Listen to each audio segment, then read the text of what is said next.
Ramai video Susi asisten rumah tangga Verdi Sambo dan Putri Chandrawati menangis di pelukan majikannya usai persidangan kemarin.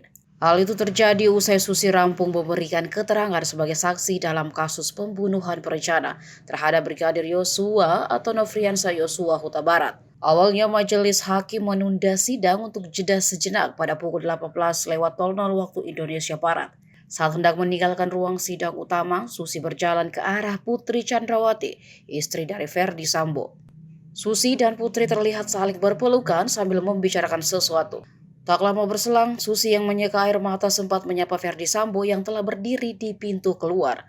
Sambil menyeka matanya, Susi awalnya mencium tangan Sambo kemudian menangis. Melihat itu, Sambo kemudian memeluk Susi seolah menenangkan dengan wajah tersenyum.